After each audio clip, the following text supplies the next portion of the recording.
और हम इस बात की गारंटी करते हैं कि सीवान की धरती पर अमन चैन कायम रहेगा। लोग आज मेरे लिए खून पसीना बहा रहे हैं, उनके सपनों का सीवान बनाऊंगा। हम प्रोटोकॉल लेकर के नहीं घूमते। मेरा दरवाजा रात में भी खुला रहेगा और मैं लगातार कैंपेनिंग करूंगा। चुनाव जीतने के बाद हर चौक चौराहे पर जाइएगा, जनता कर रही अब की बार 400 पर। सिवान की लड़ाई को आप कैसे देख रहे हैं? त्रिकोणीय होगा कि सीधा मुकाबला होगा? जो सिवान का जो पॉलिटिकल सिनेरियो है और जो अभी तक जो घोषित उम्मीदवार हैं कि वो लोग आपस में लड़ेंगे कि कौन सेकंड करे या कौन तीसरे नंबर पर। फिर 3 महीना पहले जो पॉलिटिकल केमिस्ट्री बनी है बिहार में, ये पॉलिटिकल केमिस्ट्री नंबर 1 रहेगी। सब मोर्चे पर काम हो रहा है। अभी हॉस्पिटल बनने जा रहा है ना, काम हो रहा है सिवान। और सावन के अंधे को सिर्फ हरियाली दिखती है, ये विकास नहीं दिखता। सिवान न्यूज में आप सभी दर्शकों का एक बार फिर से स्वागत है। 2024 के महासंग्राम की शुरुआत हो चुकी है। तमाम पार्टियों के जो प्रत्याशी हैं वो टिकट लेकर चुनावी मैदान में उतर चुके हैं। इस वक्त हमारे साथ बातचीत करने के लिए एनडीए प्रत्याशी विजय लक्ष्मी देवी के पति पूर्व विधायक रमेश सिंह कुशवाहा हैं। स्वागत है सर आपका। आपके भी चैनल को बहुत बहुत धन्यवाद। सर, इस बार आप लोकसभा चुनाव लड़ने जा रहे हैं, आपकी पत्नी चुनावी मैदान में है। किस तरीके से लड़ाई है सर और कितना मुश्किल है? देखिए, मेरी पत्नी विजय लक्ष्मी देवी लोकसभा चुनाव की उम्मीदवार हैं और आप देख रहे हैं कि जनता के सभी तबकों का, अगड़े समाज के लोग, पिछड़े समाज के लोग, अति पिछड़े समाज के लोग, दलित, महादलित और यहाँ तक कि अल्पसंख्यक समाज में भी काफी उत्साह देखा जा रहा है और एक व्यापक जन समर्थन मिल रहा है। आप कहीं आलोचना नहीं है। मतलब विजय लक्ष्मी कुशवाहा की हर समाज में एक्सेप्टेंस है, हर कोई स्वीकार करता है। जी जी, इसमें कहीं कोई दिक्कत नहीं है। हर समाज के लोगों का जन समर्थन है, क्योंकि हमारी धर्मपत्नी विजय लक्ष्मी जी एनडीए की उम्मीदवार है और इसके जो भी घटक दल हैं एनडीए के, भारतीय जनता पार्टी हो, लोजपा हो, राम विलास जी, चिराग पासवान हो, इस सब का आशीर्वाद मिल रहा है। सर, क्या मुद्दे रहेंगे इस बार? आप भी लंबे समय से राजनीति में हैं और अगर मौका देती है सिवान की जनता आपकी पत्नी को, आपको, तो क्या कुछ करेंगे सिवान के? देखिए, ऐसा है कि सब लोग मुद्दे की बात करते हैं। माननीय नीतीश जी के नेतृत्व में जब से एनडीए की सरकार बनी 2005 के बाद, यानी 2005 के नवंबर से, तब से न्याय के साथ विकास की एक नई यात्रा की शुरुआत हुई और एनडीए की बिहार सरकार ने, जिसके मुखिया माननीय नीतीश कुमार जी हैं, एक एक बुनियादी चीजों का समाधान किया। एक तो सबसे पहला फोकस था इंफ्रास्ट्रक्चर, तो इस पर उन्होंने जोर दिया। हर टोले तक, हर बसावट तक पक्की सड़कें बनी, हर टोले तक, हर बसावट तक बिजली पहुंच गई। शिक्षा के मोर्चे पर भी काफी सुधार हुआ, हेल्थ के स्तर पर भी सुधार हुआ। अब सरकारी अस्पतालों में पेशेंट पहुंच रहे हैं, उनका इलाज भी हो रहा है। तो एक काम तो बुनियादी स्तर पर किया, साथ ही साथ उन्होंने न्याय शब्द भी जोड़ा था। तो जो सोशल जस्टिस की जो ताकतें थी, खास करके कमजोर तबका के लोग, अति पिछड़े समाज के लोग, उनको उन्होंने मेन स्ट्रीम में लाने का काम किया और बहुत सारे वेलफेयर योजना चला करके उनकी आर्थिक, सामाजिक और उनकी जो माली हालात थी उसको उन्होंने ठीक किया। आप देखेंगे, आज से 2 दशक पहले बिहार जनसंहारों का केंद्र बना रहता था।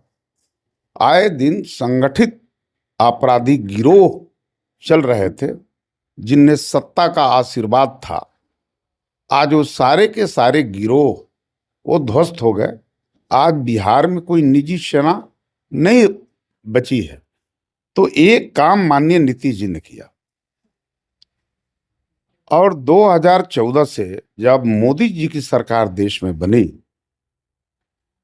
देश आर्थिक रूप से भी मजबूत हुआ, सैनिक रूप से भी मजबूत हुआ, राष्ट्रवाद की भावना काफी मजबूत हुई है।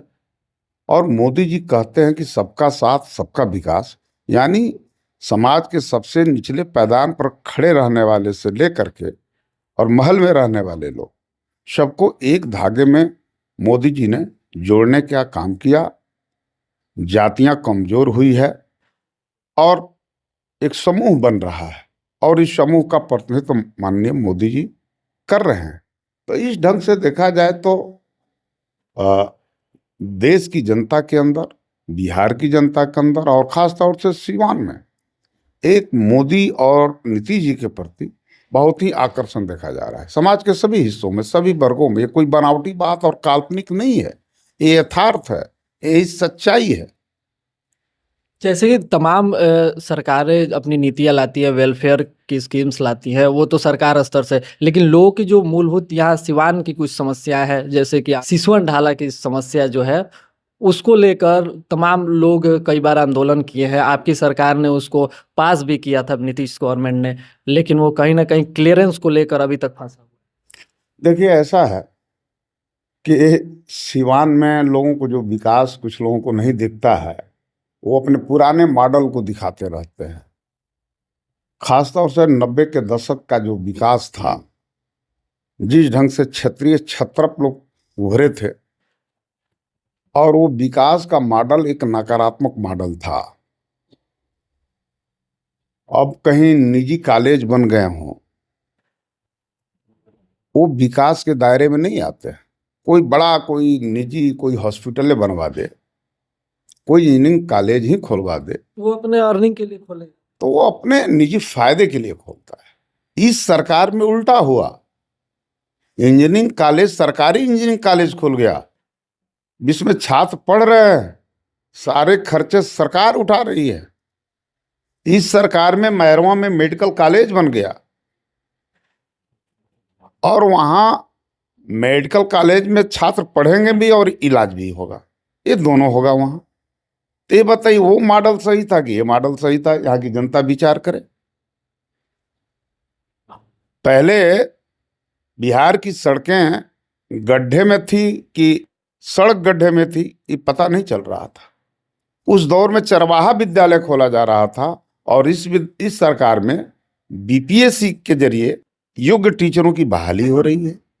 तो शिक्षा के मोर्चे पर भी गुणवत्ता बढ़ रही है। तो मैं कह रहा हूं कि उस मॉडल को जनता अब स्वीकार नहीं करेगी, नए मॉडल को जनता स्वीकार करेगी। तो हम ये कह रहे हैं, कुछ लोग वही पुराने नारे एक व्यक्ति विशेष को केंद्रित करके एक हाइप क्रिएट कर रहे हैं सिवान में, ये हुआ वो हुआ। हम कह रहे हैं कि लेकिन जनता सिवान की जानती है कुछ समय क्या था। आपका इशारा शहाबुद्दीन की तरफ है। नहीं, हम किसी व्यक्ति की बात नहीं बोलते हैं। यहाँ की जनता बड़ी समझदार है, सब कुछ समझती है, सब कुछ जानती है, क्योंकि लोग भुक्तभोगी रहे हैं ना। कोई बुद्धिजीवी, कोई पत्रकार कलम चलाने का साहस नहीं करता था, किसी पार्टी का झंडा लगाने का साहस नहीं हुआ करता था। शहरों में भी ये हालात थी, लग ही नहीं रहा था कि हम आजाद देश के नागरिक हैं, ये हालात थी। तो हम ये कह रहे हैं कि, और इसके मुखिया कौन थे भाई? लालू जी थे ना, उनकी सरकार में तो ये सारी चीजें हो रही थी। तो आप लालू जी के साथ क्यों लोग खड़े हैं? इसी सीवान जिले में कितने जनसंहार हुए आप जानते हैं। ताहिरा हुआ, मुजाहिदपुर हुआ, न जाने कितने जनसंहार हुए। और जिले का पश्चिमी और दक्षिणी इलाका तो और ही एक दूसरे तरह की कहानी लिख रहा था। तो एक भय का वातावरण था। लेकिन माननीय नीतीश जी की पॉलिसी धीरे धीरे आर्थिक मोर्चों पर गरीबों को सशक्त किया, और एक दीर्घकालीन योजना के तहत सिवान में सामाजिक सद्भाव कायम हुआ, शांति और अमन चैन आया। आज कोई राजनीतिक हत्याएं नहीं हो रही, कोई संगठित गिरोह काम नहीं कर रहा। हाँ, कुछ लोग नए सिरे से इसकी प्रयास जरूर कर रहे हैं, लेकिन सीवान की जनता उस दौर में अब सीवान को नहीं जाने देगी, चाहे उसके पीछे जो भी राजनीतिक ताकत खड़ी हो। तो जैसा कि आप यहाँ की निवर्तमान सांसद कविता सिंह थी, उनको लेकर भी काफ़ी लोगों में नाराज़गी थी कि मोदी के नाम पे वो तो चुनाव जीती, लेकिन उन्होंने काम नहीं किया, जनता के बीच में नहीं रहीं। इससे आप अपने आप को कैसे अलग करें? देखिए, ऐसा हम किसी व्यक्ति विशेष के खिलाफ हम नहीं कुछ कह सकते हैं। वो हमारी ही पार्टी से सांसद रही। सांसद रही हैं, महिला नेत्री रही हैं। पहली सांसद भी रही हाँ महिला। हाँ, और काम भी की हैं। ऐसा नहीं है कि उन्होंने कोई काम ही नहीं किया। लेकिन एक होता है ना कि भाई, कि जो लोग वो गिना रहे हैं कि उसके पहले जो होता था बड़ा बड़ा बोर्ड दिखता था, तो वो बोर्ड का में मत जाइए, काम में देख जाइए। रही बात जनता से न मिलने जुलने का, हम तो एक कार्यकर्ता से अपने राजनीतिक जीवन की शुरुआत किए हैं। आज भी बेसिक रूप से मैं एक पॉलिटिकल एक्टिविस्ट हूं और मैं लोगों के बीच जाता हूं। और ये आप लोग निश्चिंत रहिए, हम सीवान के तमाम राजनीतिक कार्यकर्ताओं से कहना चाहते हैं, चाहे एनडीए के कार्यकर्ता हों या एनडीए के बाहर के भी कुछ पॉलिटिकल एक्टिविस्ट हों जो सचमुच में राजनीतिक हैं, उन सबके साथ मेरे संबंध बहुत ही अच्छे रहेंगे। हम कार्यकर्ताओं के सम्मान के साथ किसी तरह का खिलवाड़ नहीं होने देंगे। मेरा दरवाजा रात में भी खुला रहेगा। जब भी कोई व्यक्ति आएगा, किसी का काम होगा, मैं मिलूंगा, उनका काम मैं करवाऊंगा। हम प्रोटोकॉल लेकर के नहीं घूमते। क्या है, मैं प्रोटोकॉल वाले आदमी हूँ, है ना? हम एक साधारण धोती कुर्ता वाले आदमी हैं और आम जनता की तरह रहते हैं। और मैं लगातार कैंपेनिंग करूंगा चुनाव जीतने के बाद। हर वर्ग के भी जाऊंगा, हर तबके के जाऊंगा। जो लोग आज मेरे लिए खून पसीना बहा रहे हैं, उनके सपनों का शिवान बनाऊंगा। सबसे ज़्यादा लोगों की समस्या ये रहती थी कि वो 5 साल तो चुनाव जीतने के बाद वो अपनी गांव चली गई। शहर में उनका ना कोई कार्यालय था, ना कोई कार्य हो पाता था। लोगों को गांव जाना पड़ता था, बड़ी तकलीफ। आपसे इस तरह की समस्या तो नहीं? देखिए, एक तो मेरा घर आप देख ही रहे हैं, मैं हेडक्वार्टर, मैं इसी हेडक्वार्टर में रहूंगा, लोगों से मिलूंगा। और जहां कहीं लोग बुलाएंगे हमें। सिसवन के किसी गांव में हमको निमंत्रण मिला, रघुनाथपुर में मिला, और दियरा के इलाके में भी मिला। जहां हमारे मतदाता लोग रहेंगे, हम पहुंचने की कोशिश करेंगे। इंडिया गठबंधन के जो प्रत्याशी हैं वो कह रहे हैं कि वो बहुत ही साफ स्वच्छ सभी के हैं और जनता उन पर भरोसा जताएगी। और जो 400 पार का एनडीए ने नारा दिया है वो उसको नकार रहे हैं। कह रहे हैं कि अगर 400 पार आ जाएगा तो एनडीए संविधान संशोधन कर देगी। देखिए, ऐसा है, अब उनके बारे में व्यक्तिगत रूप से मैं नहीं कुछ कहना चाहता हूं। और ऊपर से देखने से बहुत ही वो सोबर आदमी है बेचारे। लेकिन अब पता नहीं, बहुत लंबा उनका राजनीतिक जीवन हुआ, लेकिन अब वो भी आदमी कहने लगे कि संविधान को एनडीए सरकार बदल देगी। तो आप देखेंगे कि जब संविधान सभा के ड्राफ्ट कमेटी के चेयरमैन हुआ करते थे बाबा साहब, और लॉ मिनिस्टर भी थे केंद्र में, उनके ही समय में कई तरह के संशोधन हुए थे। और जो संविधान, लेकिन संविधान की मूल भावना के साथ कोई खिलवाड़ नहीं हुआ। संविधान की जो प्रस्तावना है उसमें कोई बदलाव नहीं हुआ। आज भी संविधान की जो मूल भावना है, उसकी जो प्रस्तावना है, आज भी उसमें कोई बदलाव नहीं हुआ। हाँ, कुछ ऐसे आर्टिकल हैं उसमें संविधान में जो आज के लिए बहुत उसकी जरूरत नहीं है, वो चेंज होते हैं। और आज की जरूरत के लिए नए नए कुछ कानून भी सामने लाए जाते हैं, क्योंकि आज जितनी संख्या है उतनी संख्या तो उस समय नहीं थी। या बहुत सारी नई नई टेक्नोलॉजी आ गई हमारे देश में, नए नए ढंग के विकास हो रहे हैं। हमारे देश जो पहले जहाँ था, जो नॉर्थ ईस्ट को देखिए, आज वहाँ नहीं है। साउथ में भी बहुत बदलाव हुए हैं। तो इस सबको देखते हुए आज ग्लोबल पूंजी का दौर चल रहा है हमारे देश दुनिया में। तो इन बदली हुई परिस्थितियों में संविधान में संशोधन होते हैं, तो यहाँ की जनता के को ध्यान में रख करके किए जाते हैं, तो कोई संविधान बदलाव की बात नहीं है। ये तो कोई रहेगा तो करेगा। कांग्रेस की ही सरकार थी, सबसे ज्यादा लंबे समय तक कांग्रेस की सरकार चली है। कितने बार संविधान में संशोधन हुए हैं भाई। तो ये सब बकवास है, बेबुनियाद बात है। असल में ये सब चीजों को लेकर लोगों को कोई डेप्थ में वो जाने की कोशिश भी नहीं कर रहे हैं। और इतना मैं कह रहा हूं कि भारत का संविधान नहीं बदलेगा, वो भारत की जनता की आत्मा है। उस आत्मा के साथ कोई भी व्यक्ति खिलवाड़ नहीं करेगा, और जो खिलवाड़ करेगा वो खुद ही विनष्ट हो जाएगा। क्या लगता है कहीं ना कहीं एक डर क्रिएट करके वोट लेने की राजनीति हो रही है? नहीं नहीं, असल में वो लोग खुद डरे हुए हैं। वो लोग क्या डर पैदा करेंगे, वो खुद डरे हुए हैं। कहीं उनको कोई सीट नहीं मिलने जा रही है। आप इंडिया जो गठबंधन है, आप देख रहे हैं कि कितना बिखराव है। शिवान सीट मिलना चाहिए था यहाँ पे माले को। नियम से पहले से भी ये लोग कह रहे हैं कि सिवान हमारा एक नंबर है, एक नंबर है।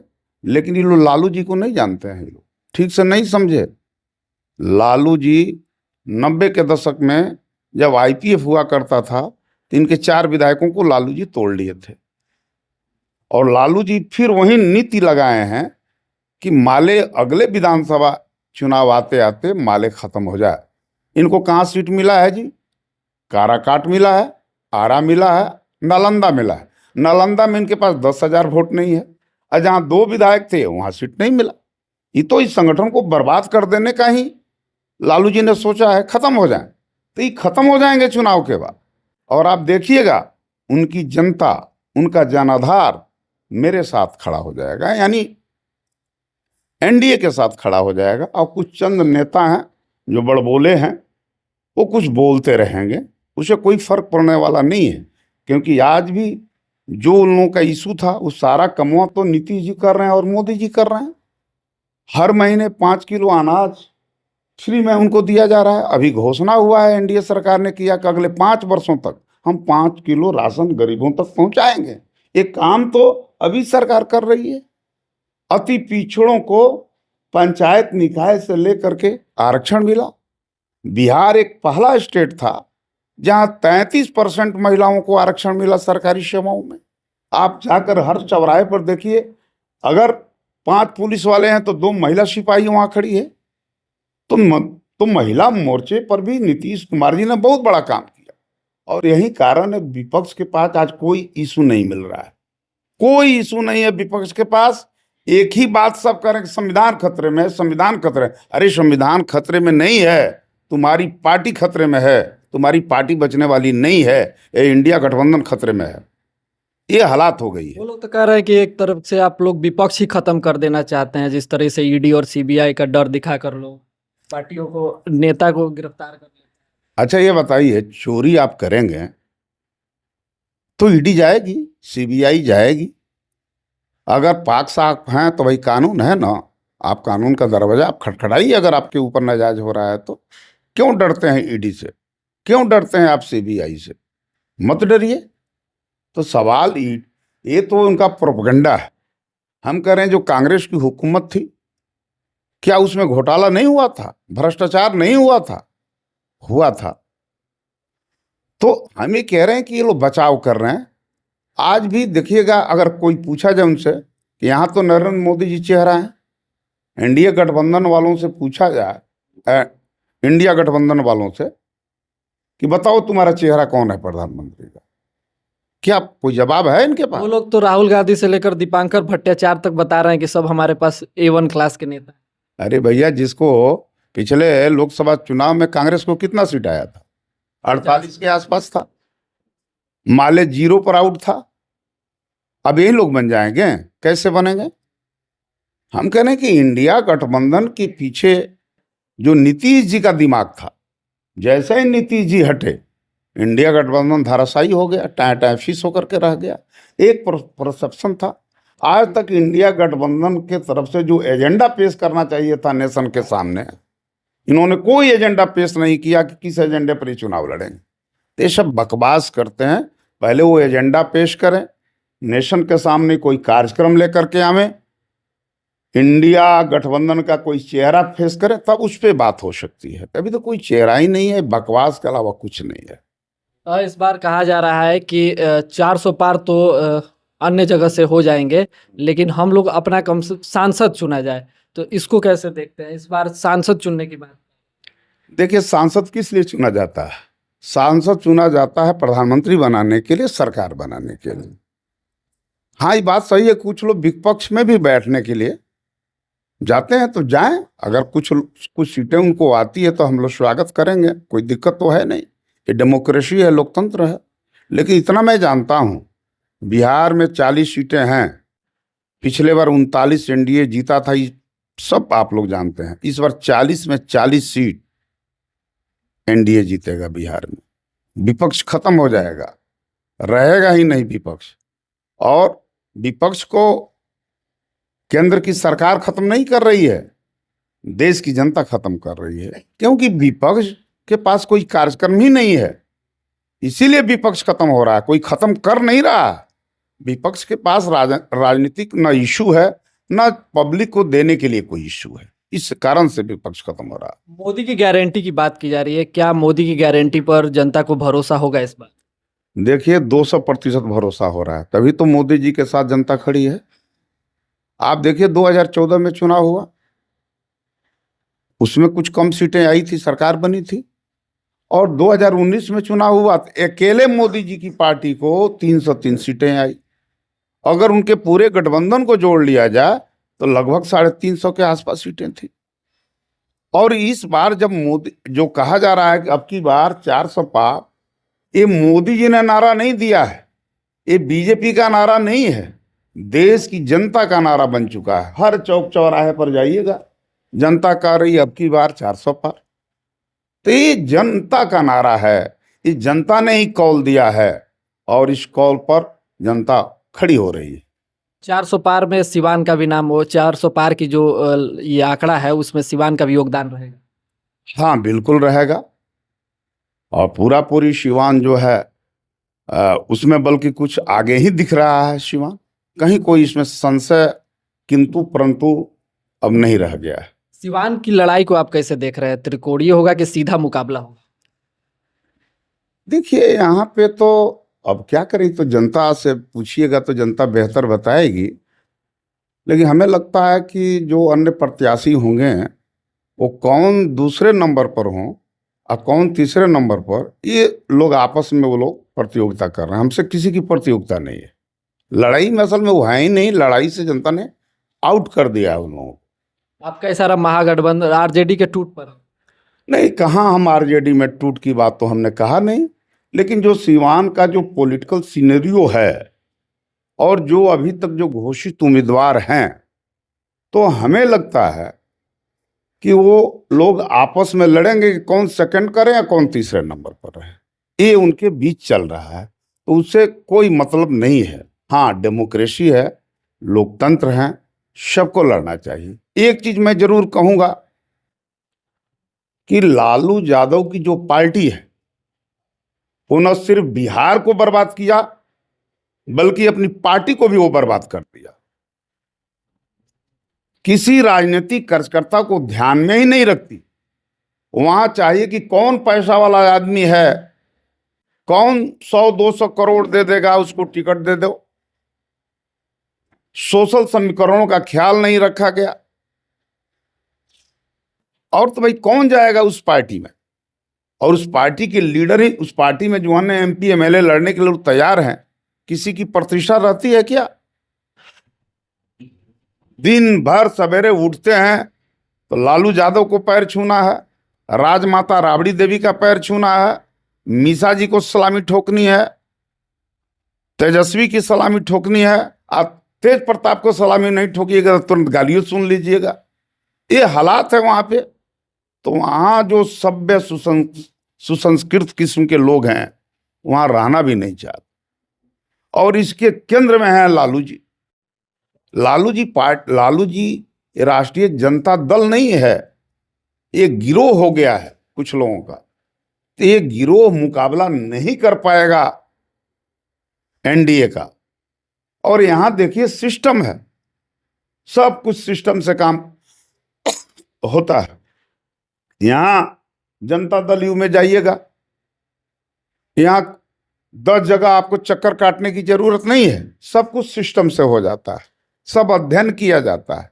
भाजपा एक कैडर पार्टी है, उसके कैडर लोग वहां चुनाव लड़ते हैं और कैडरों का सम्मान करते हैं। यही कारण है कि जब नीतीश जी और बीजेपी एक साथ होते हैं तो जो पॉलिटिकल केमिस्ट्री बनती है बिहार में, वो बहुत ही लोगों को अच्छा लगता है। तो इस बार फिर 3 महीना पहले जो पॉलिटिकल केमिस्ट्री बनी है बिहार में, ये पॉलिटिकल केमिस्ट्री नंबर 1 रहेगी। समाज के हर वर्ग, हर तबका, अगड़ा, पिछड़ा, दलित, महादलित और अल्पसंख्यक भी इस केमिस्ट्री में रहेंगे और एनडीए गठबंधन सभी सीटों पर जीतेगा। विकास, सिवान के विकास के लिए, विकास और समृद्धि के लिए जदयू को वोट दे, आपका एक नारा चल रहा है, तो कैसे मिला? हम इसी को बहुत ही सकारात्मक नारा है कि जब सिवान में जदयू जीतेगा, प्रतिनिधित्व आएगा, तो सिवान और समृद्ध होगा और विकास करेगा। हमने बहुत सारे इस सरकार ने काम किया। मैंने पहले भी गिनाया कि आप कितना बढ़िया लगता है यहाँ का इंजीनियरिंग कॉलेज जब बच्चे पढ़ते हैं, यहाँ का कितना बढ़िया स्कूल बन रहे हैं हर जगह, सड़कें, हाईवे के आप देखिए, हर पहले ही ओरमा वाला रोड था, कितना पतला रोड था, ये भी पथ निर्माण विभाग से कितना चौड़ा हो गया। आप बड़हरिया वाला रोड में साइकिल पहले बड़हरिया पहुंच जाती थी और गाड़ी जो 4 व्हीलर पीछे रह जाता था। आप यहाँ से उठाइए और 13 मिनट में बड़हरिया पहुंच जाइए, यहाँ से चलिए 18 मिनट में मैरमा पहुंच जाइए, करीब आधा घंटा में आप दरौली पहुंच जाइए। और क्या परेशानी, कितनी परेशानी। तो मैं कह रहा हूं कि सब मोर्चे पर काम हो रहा है। अभी हॉस्पिटल बनने जा रहा है जिसमें 200 महिलाओं के लिए सिर्फ अलग से बेड बनने जा रहा है, सब स्वीकृति हो गई है, काम शुरू होने जा रहा है। कितना काम हो रहा है सिवान। और सावन के अंधे को सिर्फ हरियाली दिखती है, ये विकास नहीं दिखता। तो जो पुराना चश्मा लोग लगाए हुए घूमता है सिवान में, उस दौर में ये मॉडल वो मॉडल बड़ी प्रचार किया जाता है। अरे वो विकास के सब नकारात्मक मॉडल थे, निजी वर्क हो रहे थे। आज सार्वजनिक काम हो रहे हैं, सारी जो पूंजी है वो सार्वजनिक सेक्टर में लग रही है और जिससे आम लोगों को फायदा होने जा रहा है। तो मैं कह रहा हूं कि इस मॉडल को जनता देख रही है। जहां तक एमपी की बात हुआ करती है, मैं देखिए कहने में हमें कोई गुरेज नहीं कि एमपी उस सरकार की जिस तरह की नीतियां हैं उस पर निर्भर करता है। तो हमें उम्मीद है कि भाई केंद्र सरकार की नीतियां सकारात्मक है, विकास हो रहा है। जब मोदी जी जब विकास की लाइन लेकर के चल रहे हैं तो सिवान में भी विकास होगा। नीतीश जी विकास पुरुष हैं तो सिवान में भी विकास होगा, विकास तो होगा ही। उसमें सांसद की भूमिका सिर्फ इतनी ही रहती है कि जिस तरह महिलाएं बच्चा पैदा करती हैं, प्रसव के समय एक दाई की जरूरत होती है, तो वही भूमिका होनी चाहिए सांसद की, एक दाई की भूमिका अदा करे। जो भी समस्या है केंद्र सरकार को और बिहार सरकार को अवगत करा दे और सरकार की नीतियों को इम्प्लीमेंट करवा दे। ये काम सांसद को करना चाहिए, ये काम हम करेंगे। क्या अपील करेंगे अंत में सिवान की जनता? देखिए, हम सिवान के सभी तबकों के लोगों से अपील करेंगे कि आइए, सिवान में सामाजिक सद्भाव बनाए रखने के लिए, सिवान को और तरक्की करने के लिए, विकास करने के लिए आप सभी लोग, सभी वर्ग के लोग, मेरी धर्मपत्नी जो एनडीए की साझा प्रत्याशी हैं श्री विजय लक्ष्मी कुशवाहा को भारी मतों से जिता करके पार्लियामेंट में भेजें। और हम इस बात की गारंटी करते हैं कि सिवान की धरती पर अमन चैन कायम रहेगा, शांति और सद्भाव कायम रहेगा। जीतने के बाद समाज का कोई तबका निराश नहीं रहेगा। हम हर तबके के बीच में जाएंगे, हर वर्ग के लोगों के बीच जाएंगे और सबका काम करेंगे हम। धन्यवाद। तो ये थे पूर्व विधायक रमेश सिंह कुशवाहा जो कह रहे हैं कि अगर उनकी पत्नी को सिवान की जनता सांसद बनाती है तो हर तबके के लोगों का काम करेंगे, सिवान में अमन चैन और शांति बरकरार रखेंगे। लोकसभा चुनाव से जुड़ी तमाम खबरों को देखने के लिए हमारे चैनल पर बने रहें। तब तक के लिए धन्यवाद।